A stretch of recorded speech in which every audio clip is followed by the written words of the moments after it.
How this country saved the California condor is one of the greatest success stories in the history of protecting endangered species. But it's a story still unfolding, for it seems the program to save the condors has been undermined by an unexpected and deadly problem. Here's Terry McCarthy. They are the largest birds in North America. When you see them in the wild, soaring, goosebumps. Their feathers are a wonder of aeronautic design. goodness, it's almost 3 feet long. So they barely have to flap their wings as they soar over mountain ridges. With their 9-foot wingspan, these birds can fly up to 150 miles in a single day, and their natural lifespan, if they're allowed to live it out, can be as much as 70 years. These huge birds have no predators, but they do have one mortal enemy: lead. Lead fragments from animals that are shot are left behind in carcasses, and condors are scavengers. And so condors come down to feed on those very carcasses, and they ingest lead accidentally.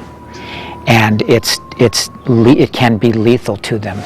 So lethal that by 1982, lead poisoning from hunters' bullets had almost driven the condor extinct, with just 22 birds left in the wild. As a last resort, the U.S. Fish and Wildlife Service decided to capture all the remaining birds and try to breed them in captivity, a program that has been successful but also controversial.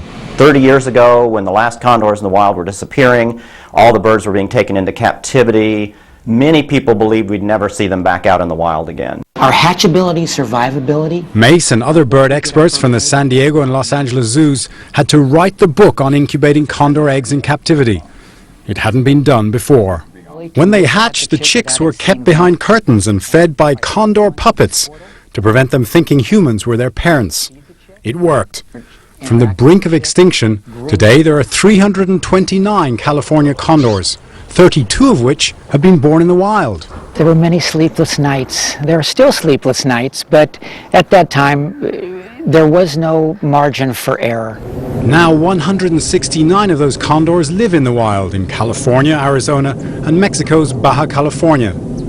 But to the scientists' dismay, the lead problem still persists, as some hunters still use lead bullets, despite the passing of a law last year in California that banned hunting with lead bullets in the condor's range, and the availability of non-toxic alternatives like copper slugs. So we know that up to 80% of our birds per year are affected by lead poisoning. Dr. Mike Wallace is head of the condor recovery team at San Diego Zoo. He gets the postmortems on condors that die. In this case, it's actually a .22 bullet that this bird ingested. And it was the cause of death of this bird. Even though half their birds live in the wild, biologists still have to feed these birds periodically with clean food and capture each bird at least twice a year to test their blood.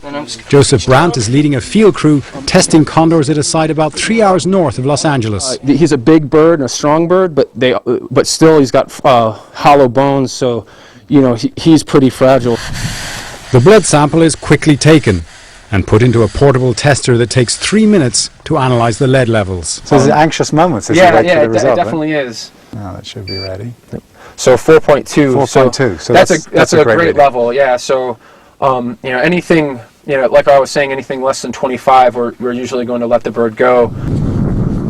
1, 2, 3 wing strokes, and then it just soars. The condor conservationists recognize the paradox of releasing condors into the wild but continuing to feed them and test their blood, but they say they have no choice as long as there is lead in the environment. Wouldn't it have been terrible in our lifetimes to watch a condor go extinct?